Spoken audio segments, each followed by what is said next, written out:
of us today. It is rivalry week on the podcast. Grant's running scared like a little girl. He's not an Iowa fan though, so does it really count? He's still an Iowa fan. He just is in denial about it. Okay. That's why he's not here, is because he conveniently picked up a night shift, so he didn't have to show his face after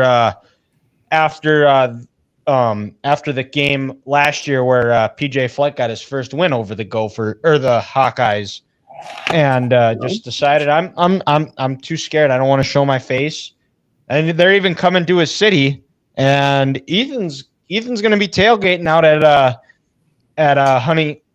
Huntington Bank. It's Huntington Bank. I'm just going to go back to calling it TCF because it's always going to be TCF. I just call it the bank anyway, but then you never know if you're talking about U.S. Bank or if you're talking about Huntington Bank. But you know what? The bank was built first. That was the original. We're going with the bank is Huntington. Yeah. Well, I mean, U.S. Bank Stadium, that hasn't changed names yet. So no. And it's not the Metrodome. You know, they could have just named it Metrodome 2, which I think would have been kind of sweet now that I think about it. But good luck selling that. Yeah. Yeah. Well, hey, when we had Dan Winnesota on, he said, yes, was the Metrodome a dump? Yes, but it was our dump. And you know what? It was a good dump. Great memories. That stadium molded our childhoods. The fastest I've ever moved is coming out of that sucker. I don't move very fast. Oh, man, that wind really pushed you. Oh, yeah, it does. That was I think they still have that at the Carrier Dome, even though that's not the Carrier Dome anymore. But also one of those things. It's always going to be the Carrier Dome. So, but, all right, well, it is, football season in full swing. We're about, after this week, we'll be a third of the way done in college football here, and we got week 3 coming up in the NFL. But before we get to that, we're going to recap the weekend that was. We got our surprise, disappointing teams in the NFL, and then our team of the week in college football, which, there wasn't a whole lot. It was there was not great matchups last week. Kentucky gave Georgia a scare, but Kentucky didn't win. So, I think that kind of knocks them out of the team of the week discussion here. But we'll start with our NFL. We'll start in the NFL in week 2. Our surprise team, not our surprise team. We're not doing that. Our week 2 team of the week. Okay. And, first pick here, I'm not even going to put a hat up, but first pick is going to be, me, Dylan, and Ethan. So we'll just go back and we'll just trade them off here. So that seems fair. My team, week 2 team of the week is the team that played the future 6-time Super Bowl champions, the Dallas Cowboys. When the Cowboys get their 6th, we're not sure. But that was a lobotomy. They continued that hot. The Saints continued that hot streak, scoring 15 of 15 drives. Derek Carr, I think Dennis Allen, I think he may have figured some things out in his 3rd year as head coach of the Saints, where, kind of been able to establish his culture, his guys. And, this year they've gone with bringing in Clint Kubiak as the offensive coordinator, and they've gone to more of a West Coast style, similar to what Derek Carr had a lot of success with John Gruden as the head coach. He's actually not afraid to throw the ball downfield this year.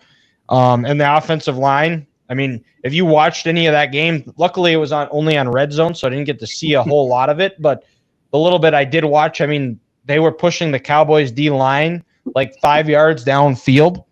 And, a team that I really didn't have any high hopes for, I figured they were going to be looking for a new head coach.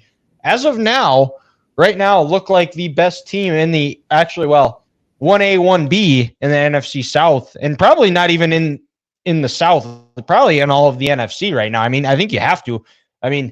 You probably have to have Derek Carr at the top of the MVP discussion. When you score on 15 of your 15 possessions, your quarterback has to be in the discussion.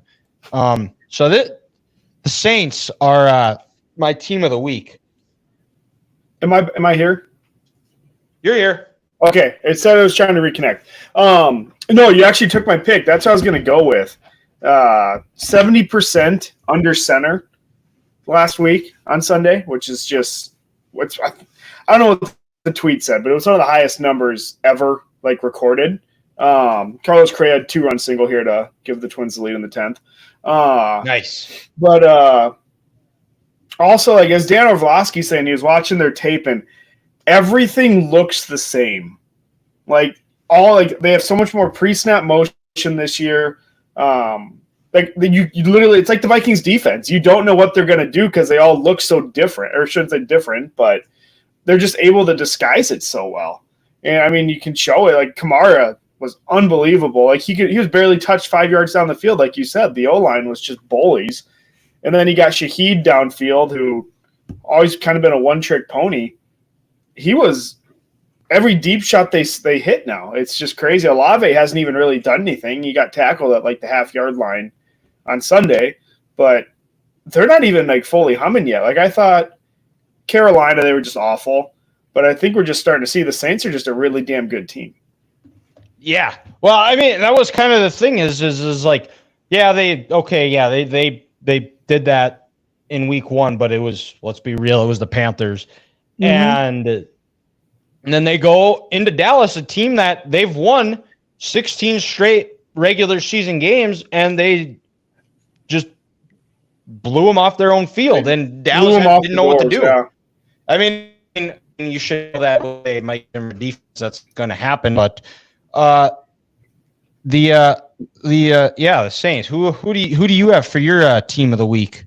I'll take the Vikings. I don't know. I had the Bucks on there, but I picked them last week, I'm pretty sure. There were some good choices, and actually, I also figured out Raiders were another choice you could have gone with. But I'll take the Vikings. Just the beginning of the year, you don't know what you're getting. Honestly, I don't think we still know what we're getting, but just the disguise that Brian Flores does on defenses is incredible. How you have 7 guys at the line of scrimmage, and then that somehow transforms into Tampa 2. That's not normal. You shouldn't be able to do that or get your guys even in position to even be remotely close to doing that. But here he's done it 2 weeks in a row. It's just insane. It'll be interesting to see how they do. I guess I'll come back to that. But Sam Darnold, phenomenal. That 3rd and 8 that he threw to Naylor up the right hash, crazy throw. I don't know if you saw the video of from the back angle, just Naylor wasn't even close to looking when he released that ball. He was probably still running 5 yards before he actually saw the ball and turned around. And there was really only one spot he could have thrown, and it was right there. Naylor, incredible, really coming through for us late. And even Ty Chandler averaging 8 yards a carry. He had more carries, I want to say, than Aaron Jones actually, and doubled his numbers. So just kind of a next man up type mentality for the Vikings right now, and it's awesome. Blake Brandel hasn't allowed him pressure all year. The dude was just terrible last year. Not to mention they won the special teams battle too with that blocked punt. Yeah, and honestly, I completely forgot about that. I mean, if Aaron Jones doesn't fumble, that game probably ends a 20-plus point win. It could have been, yeah. Right. I mean, the 49ers offense couldn't do anything all day. No. They had 2 good drives. Other than that, phenomenal. Just super, super good defense, just kind of keeping them off balance, and they never really actually got into what they wanted to do. Kittle had a good game, but everyone else outside of that, Debo, I guess, had his share, but Ayuk sucked. They held Mason in check decent. Only 100 yards, I think, was on the dot. But, yeah, all in all, can't complain. No. So who do you got for your disappointing team of the week? I'm going Dolphins. Come off a nice comeback win versus the Jaguars week 1, and then you literally just drop a dud. You didn't even show up for the Buffalo game. Gosh, go away. Something popping up on my screen. But no, they didn't even show up. 31-10. What? something popping up on your screen, huh? What Yeah, have you been looking at, Ethan? No, Norton Antivirus is trying to get me to run a test right now, and I don't need to run a test right now. But are you sure about that? Outside of Achane, that team was terrible. Now you lose Tua. Honestly, he probably should retire, for being completely honest, but he won't do it. But defense just getting absolutely trucked. I get they're down a couple D linemen, but James Cook basically had that game over at halftime. And, well, they also let a handful of their better defensive players go in free agency. One of them is making plays for the Vikings right now. Thank you, Van Ginkel. Yeah. And, but, I mean, I didn't have high expectations, so I couldn't really put them as a disappointing team. I didn't really think they were going to do much. I still think this is the Bills' division to lose. And it's going to be an uphill battle because Tua's on IR, and who knows if he's even going to try and if he's even going to be able to play again this year or the rest of his career, long term. But my disappointing team is, I guess, in this will make me feel better about my own team's shortcomings. Is I'm going to go with the Philadelphia Eagles on Monday Night Football. I mean, good one. And it's more so because of that final drive. There was Kirk Cousins sliced that thing up like it was that defense up like it was a Philly cheesesteak. That was like the most confident Kirk you've ever seen.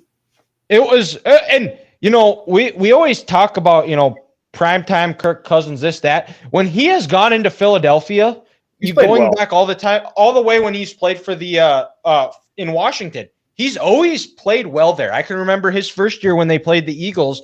They went in there and they won. Take out JJ's fumble last year. They beat them. Yeah. And this also somebody that I didn't have high expectations for, but they had a chance to ice that game, and people can talk about the play call. But when you're paying Saquon Barkley big money like that, you have to come up with that catch and put the game away. I had no issues with it. None. Just catch the ball. Catch the ball. I mean, it was the right play call. And I mean, I think that's kind of just a telling sign of this is what the Eagles are. I mean, they've lost 7 of their last 9 games. They didn't look great against the Packers in week 1 from the little bit I watched, or from kind of the text messages that you, Grant, and Dana were sending in our group chat. But I mean, this is a team that they're not connected at all. No. I heard that Sirianni didn't even talk to the team after the game. And we talked about this last year is when you have your head of security be your emotional support leader, that's to control the head coach. That's probably a sign that he should not be a head coach. But you know what? Since it's the Eagles, I hope he gets a lifetime contract and he coaches them forever. Like I said, I texted you and Grant this beginning of the year. Like, I think he's gone by week 6 or 7, and the Saints are just going to make it that much quicker this weekend. They're going to absolutely destroy these guys. And, well, did you see the reel that Grant sent us today about the media people interviewing Eagles fans about how Nick Foles deserved better and booing after the first quarter? No, I didn't see that. They were just irate and fed up with him. That's awesome. But after that happened, and you know what? Good for Kirk Cousins coming off an Achilles injury. Left the Vikings. You know what? Good for him to go into Philadelphia and get a win, and kind of silence those doubters about the primetime Kirk. And he played really well. I think, what was he, like 12 of 15 in the second half or something like that? He was lights out. I know that. He kind of struggled the first half, but the second half, he was phenomenal. They couldn't stop Bijan if they wanted to. Like, he was getting 8, 9. Even Algier, I think, had over 50. Bijan had over 100, I'm pretty sure. Like, just absolutely cut him up. They're soft. The Eagles' defense is very, very soft. Darius Slay can't do it all himself. No, and on the game-winning touchdown, it was a beautiful route by Drake London. Yep. And, I mean, that one-on-one, that's tough, but even he was a shell of what he was a couple of years ago when they had that Super Bowl run. Yep. But I think that wraps up our week 2 recap. Who do you got for I guess we'll go down to the college ranks for our week 3 team of the week here. And like I said, there wasn't a whole lot of great games on this weekend. And the two of the better one that was when I got back, we had a jamboree in Bowman for junior high, and we got back at about 1. I actually went over and watched the Blue Hawks play, and they had a heck of a game. They had a comeback. They were down 22-0 with 10 minutes to go, and they scored with 10 seconds left to make it 22-20, and then they missed the 2-point conversion that would have sent it into overtime. But it was still a very exciting game. And then I went home, and I got to watch like the last couple of minutes of the NDSU first half game of East Tennessee, and NDSU is my team of the week here. There you go. I thought you were going to go there. It certainly was not pretty, and it shouldn't have been as close as it was. I think they were like 27-point favorites.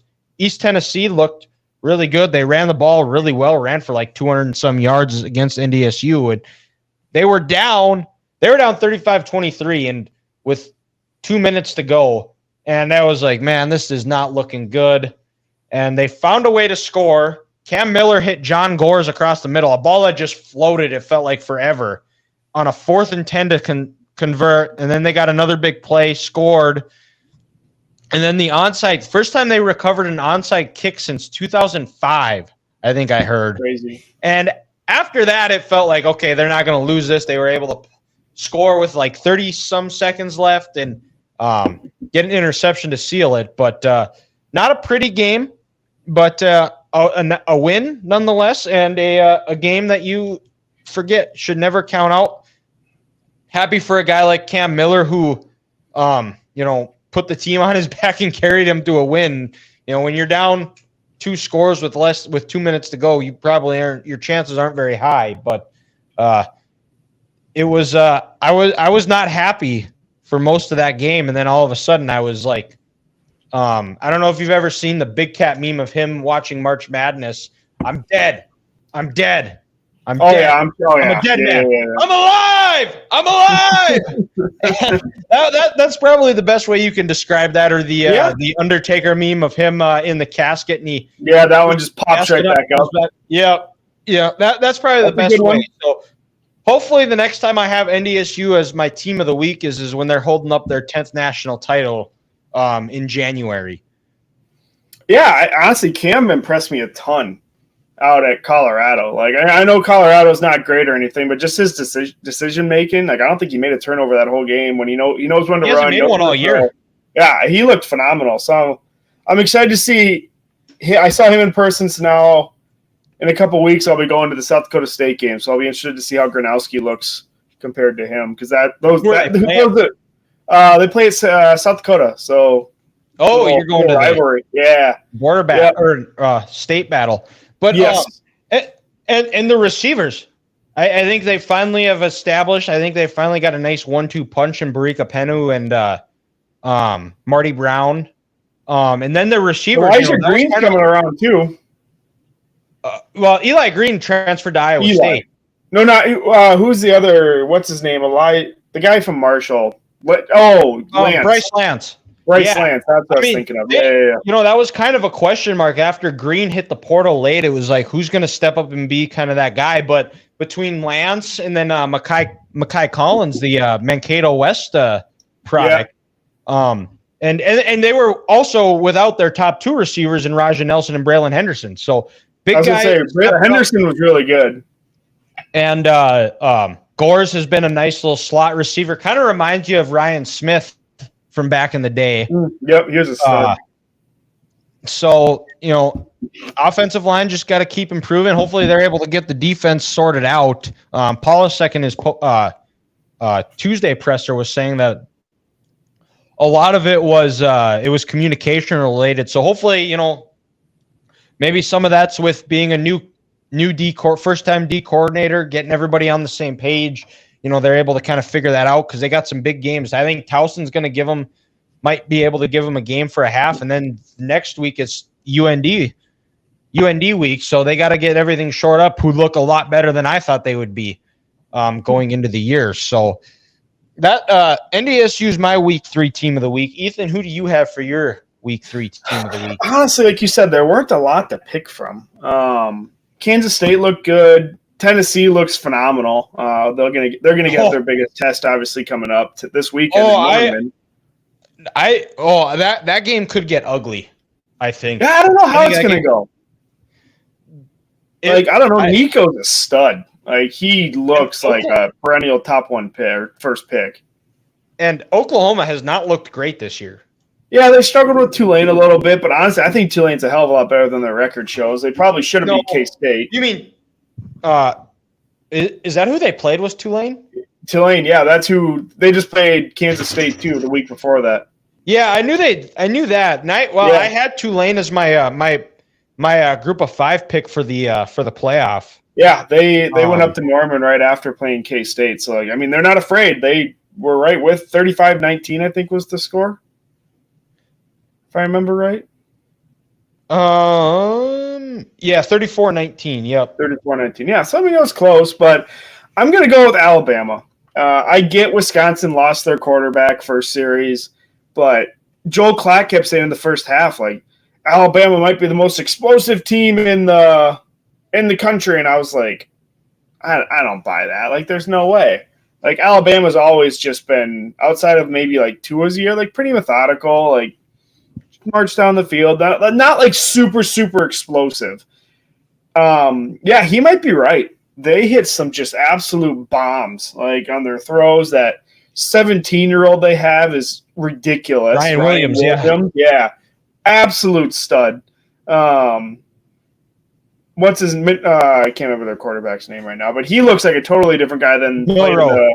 Milroe. I knew it was an M. I was gonna say Monroe, but Milroe. He looked like a completely different quarterback compared to last year versus Michigan in the semifinal. And then their defense it's solid. It's not like spectacular. I feel like Wisconsin left a decent amount of points on the field, but running game solid. I think they had like a 40 or 50-yard touchdown run, maybe even longer. But yeah, no, they are very explosive. And if their defense can just kind of, I think the secondary left some guys open from what I could tell. But if they can kind of key that in a little bit, like, this team's going to be right there with Georgia at the end of it, Texas, you name it. And I mean, if you're Alabama, you couldn't have made a better hire than Kalen DeBoer, because he is one that, you see so many coaches that come in after a legend and they try to be the person they're replacing. Kalen DeBoer, there's not a coach that's more comfortable in his own skin than himself. Than he is. And so he knows he knows he's not going to be Nick Saban. He's just going to try to be the best Kalen DeBoer that he can be. And right now, I mean, it's looking like it's paying off. Milroe, I mean, he's improved each week. I mean, against Michigan, I think a lot of that more had to do with the offensive line unable to protect him. But he looks a little bit more polished as a passer. Alabama. There's a reason why I picked Alabama in my to play for the SEC championship game, and it was because of Kalen DeBoer. And I thought Milroe would be able to take that next step, and they've got a good running game, good line. Alabama ain't going anywhere. They got a teenager as a receiver, so the tide are rolling, as we would say. They are looking good. Let's go up to to the NFL, our week 3 game of the week here. Ethan, what do you got for your week 3 game of the week? There's not a lot of good ones. I'll say that. Are you going to pick Vikings and Texans? It was on my list of games, but since I don't know if I want to pick it, but I was going to do Jaguars versus Bills. Just because the Jaguars have to prove something. They need to get that offense rolling. They're too good to not be this crappy. Like, I think we have to start the conversation. Is Trevor Lawrence a bust? I don't know. I wouldn't have paid him. I really would. He didn't show me enough to get any contract, let alone $200 million. Like, just ridiculous. I don't think you shouldn't have paid him. People may call me a boomer on this one, but I don't care. I don't like my quarterbacks with long hair. You know, it might work when you're in college, you're the gnarly surfer guy, but you know, I want my quarterback, I want him to be presidential. You know, this is from the Colin Cowherd School of Podcasting. I want my quarterbacks to be, you know, I want them up at the podium. I want them well clean cut, well groomed. I don't think I get it. I think that's fair. His hair. The hair probably gets in his way so he can't see the receivers. I think that's probably his biggest problem. Well, I think the biggest thing is last like 3 to 4 years, they've been number 1 or 2 in yards after catch. This year, they're like 31st. So something's not working, whether the timing's off on the plays or something where he's throwing it late, they're not getting to where they need to. I have no idea. But I'm going to go with the Twins just lost. I'm going to go with I'll go with the Vikings and Texans, and I think it'll be interesting. I was listening to a podcast today, and they were just kind of talking about it was a fantasy football podcast, but they were talking about like quarterbacks this year have really, really, really struggled versus man-to-man coverage. And I thought this is an interesting stat. CJ Stroud, 50% of the snaps that he's faced versus man-to-man coverage, he's been sacked. And the Vikings lead the league in sacks right now by, I want to say it's like 4 or 5. Like, it's a good margin. And a lot of that is just because how confusing they've been getting these quarterbacks. Their scheme is so different, like I mentioned even earlier tonight. But you don't have a lot of time to process everything. And even if you think you're right, you're probably not. And so I think that's going to have a huge factor in this game. I don't think Joe Mixon's going to play. I don't think he practiced today. I don't think he really participated in really anything, as far as I know. But that's a big one. That's his dump off. I mean, it's just like in Cincinnati. He's kind of his outlet. They don't really use the tight ends a whole lot there. Dalton Schultz, at least this year, Dalton Schultz hasn't really done a ton.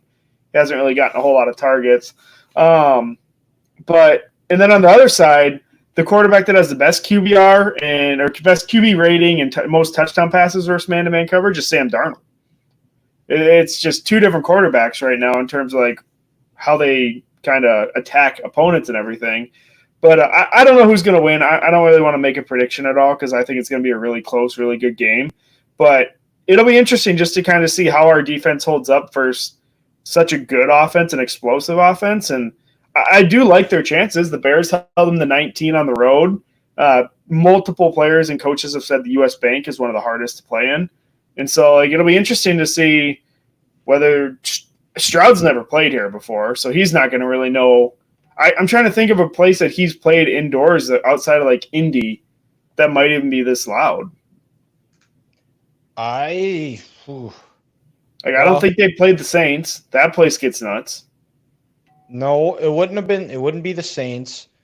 Yeah, I don't know. And I was actually, fun fact, I was actually at these Vikings Texans game 8 years ago when they played in Houston, right?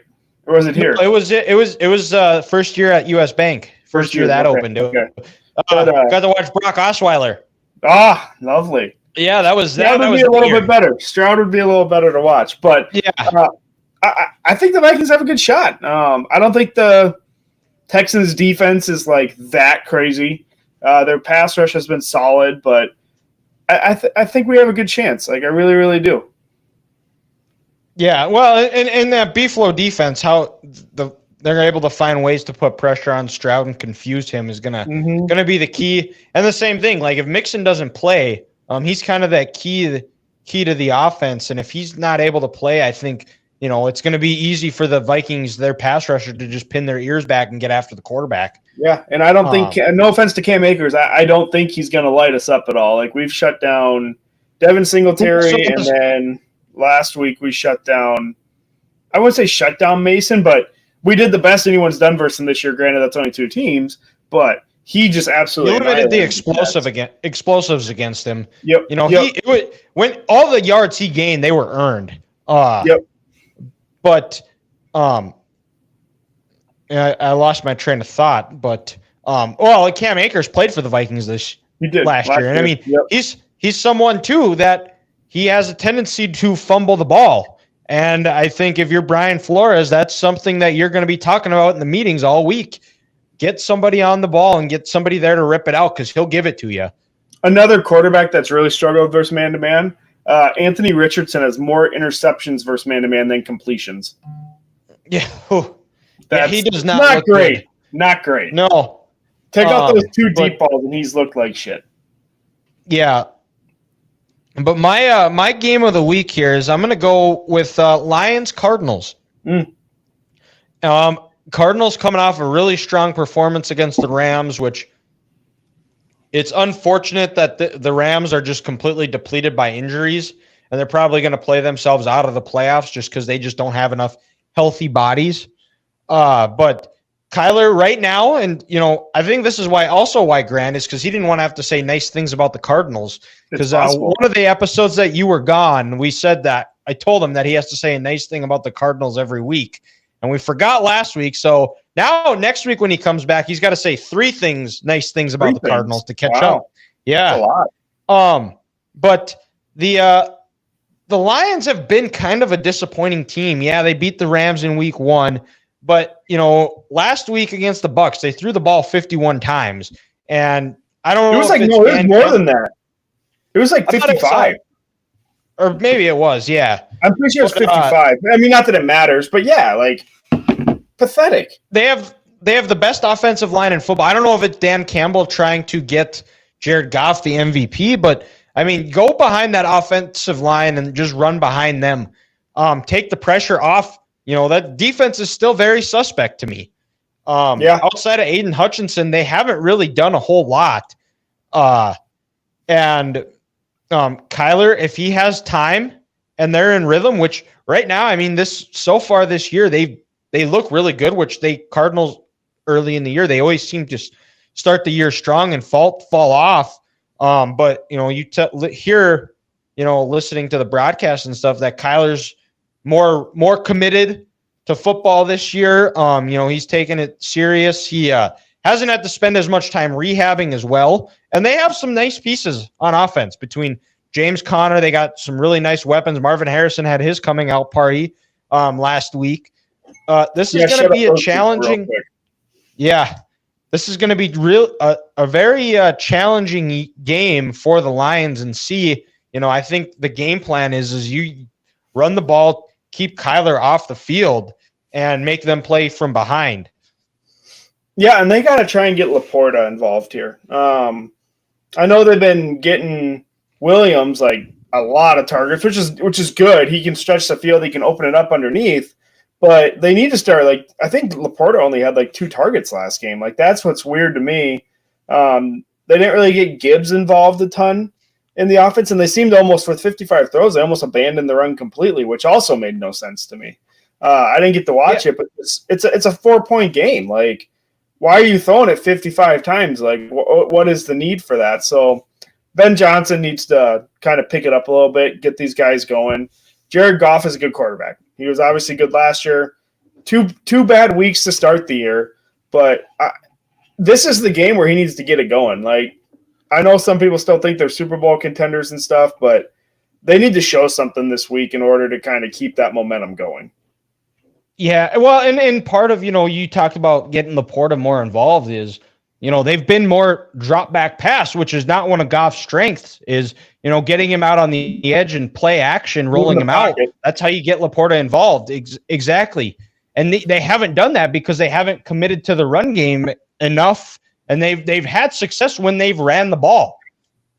So something they're trying to figure out, and maybe it's some of it's Jamison Williams doesn't miss. He missed most of his rookie year, missed a good chunk of last year because he was suspended. Maybe it's just trying to get him involved and caught up to speed.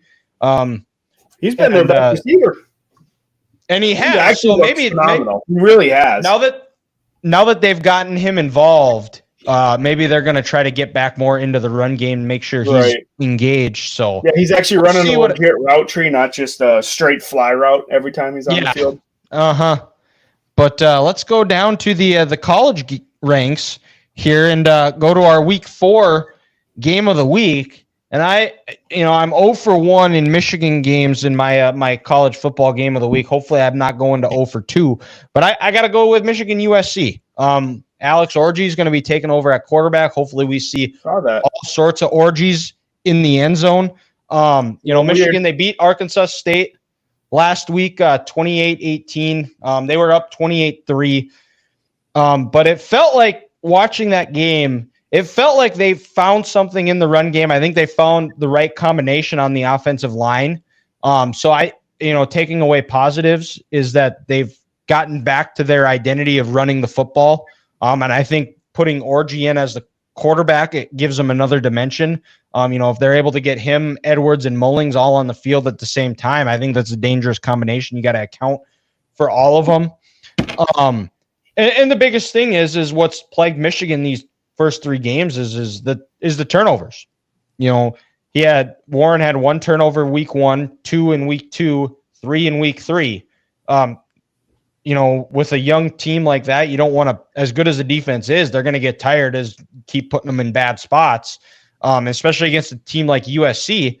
They're not going to hurt. Their offense will not hurt you if they're not on the field. And if Michigan's able to run the ball and kind of keep that USC offense out of rhythm, give them a nice warm welcome to the Big Ten that, you had a nice 2-0 start to the year, but this is big boy football. This is what the Big Ten's all about, and go handle their business. I will say in that LSU game, USC was a lot more physical than what I thought they would be. And I think some of that definitely goes to Matt Entz. Matt Entz, Deonta Lynn. For sure. He's got a footprint here now in the Midwest for recruiting, but just in general, he brings that mentality from NDSU, and it definitely has worn off on the rest of the team. You could easily see it. Their D-line was throwing hands, pushing, shoving. You didn't really see that a lot. Even just those little scrums, they never had it. They didn't care. It was just, we're going to have speed, we're going to run by you, and that wasn't going to work in the Big Ten, and I think Lincoln Riley figured that out. Otherwise, he doesn't go get someone with Midwest ties from a program that is so physical and known for basically beating the shit out of you. Well, and you look at their secondary too. How many times last year when you watched a USC game did whoever USC was playing at a free runner? It's more of they're not putting their defensive backs in bad spots where it's a one-on-one matchup. Hey, go win. Where it's more, they're dropping back into zones and they've got people around to make tackles. Mm-hmm. No, that'll be a good game. It'll be a really good test to kind of see where USC is for sure. And obviously Michigan too, coming off the Texas loss, how much they've improved. Yeah.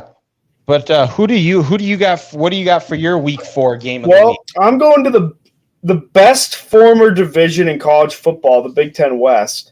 But not Minnesota and Iowa. I'm going to Illinois and Nebraska. Ooh, good choice. Low key, good game. I guess you could say Illinois has been tested a little bit versus Kansas, but then Kansas went and shit the bed versus so low tier. UNLV, was that who it was? Also, really,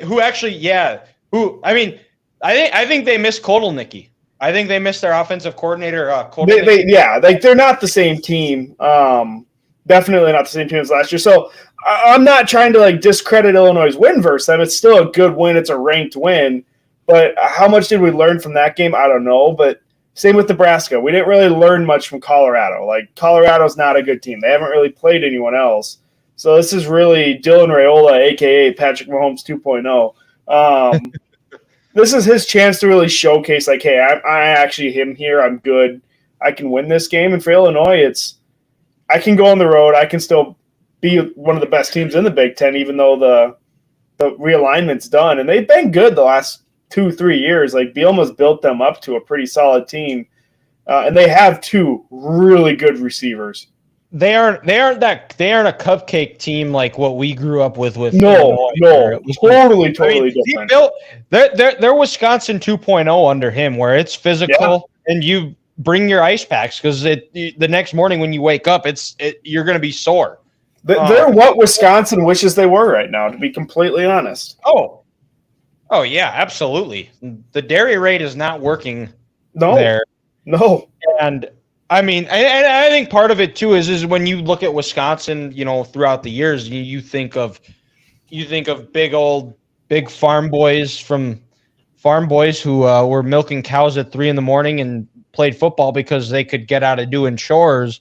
And I don't think people realize how much of a like how difficult of a change that is like recruiting the personnel. I mean, you're basically recruiting an entirely new team. Yeah. And, you have to, I mean, if you want to run the dairy rate, fine, but it can't be just a conversion overnight like that. You still have to adapt, your team and your strengths to the personnel you have. And I mean, you can slowly move it over and slowly convert that. But I mean, that was kind of my question mark is when they hired him, I thought it was going to be a good hire. But the more I thought about it, I mean, Wisconsin's been that run the ball team for so long. Is that going to work? And, I think Luke Fickell's going to still need some time to get that fixed. But right now it's not looking. And how impatient are they going to be is the next question. And I don't even know. I think the only mistake, I shouldn't say the only mistake, but the biggest mistake he's made is bringing in the air raid OC. He had that to an extent at Cincinnati, an air raid type offense, but he still had the physicality where now that seems to be completely gone. There's a reason Cincinnati made it to the college football playoff as a non-power 4 team. They were physical and they were going to kick in the teeth. That's why they were there. And they had phenomenal cornerbacks at that year. But yeah, it just hasn't translated. They don't have the horses up front. They don't have the running back to pound either. And their quarterback, he went and got a journeyman Tyler Van Dyke that, honest to God, if he didn't have Miami as his former college, he probably wasn't going to get the looks in the transfer portal he did. He's not nearly as good as people thought. So why he went for him, I don't know. There were better options. But a Max Brosmer, he would have been phenomenal under that offense. But he went and got a big name instead of actually looking at what his team needed. Yeah. And, we got one segment left, but before we get to Curveball of the Week, Hayden from Armchair Banter asked a question here. If Sam Darnold and Baker Mayfield are finding success in their new teams, is Bryce Young the problem or is it a Panther problem? It's definitely a Panther problem. It's definitely a Panther problem. For sure. It's David Tepper just trying to be, I'm a billionaire. I know more than you. I know everything. And, it's just toxic. And Adam Thielen talked about it when he was getting asked questions about it. It's not Bryce Young. I mean, I feel horrible for Bryce Young because he was so much fun to watch at Alabama. He seems like a great kid, and he's just in a horrible spot. It's one of those things that until David Tepper sells the team, the Panthers, I think, are the new Lions in the NFL. Yeah.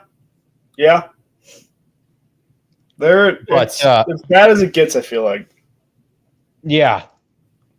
Feels bad for Panther fans. But my curveball of the week question here is, what is a job that you have, or a job that it doesn't matter the amount of money that you could not get paid enough to do? And this one just came to me today because I don't know if you saw, but Woj is retiring from the reporting. Yeah, I saw that. Yeah. Which, I mean, the guy made his money. I mean, he gets paid to tweet. I mean, he doesn't have any special skill. I guess he's got good relationships, but I mean, if I had to pick a job, that would be one that there's no way I would do it because, I mean, you have to be on your phone all the time. You can't take a vacation. I mean, your life is you are glued to your 6 phones you have. Mine. Have you ever seen the videos of people working on ships in the North Sea and just all that crap? Yes. No way. Hell no. I am terrified of the ocean. That might be my biggest fear. And you could not. I know they make $20,000 a month out there, just some stupid number. But no way in hell. Underwater welding. How in the hell does that work? It's electricity underwater. That doesn't make sense. How do you not die? No, I'm out. No way. And then you see the waves coming in. You can't. It's 20 feet over the boat. How are you not dead? I just don't. Yeah. I don't get it. That or in the oil field doing workover rigs. There's no way you could get me to do that, especially in our weather where it's sub-zero temps. I mean, it's dangerous. I mean, any day you could die. Nope. That would be in my other one, but There's not enough money I'd think take for a job like that.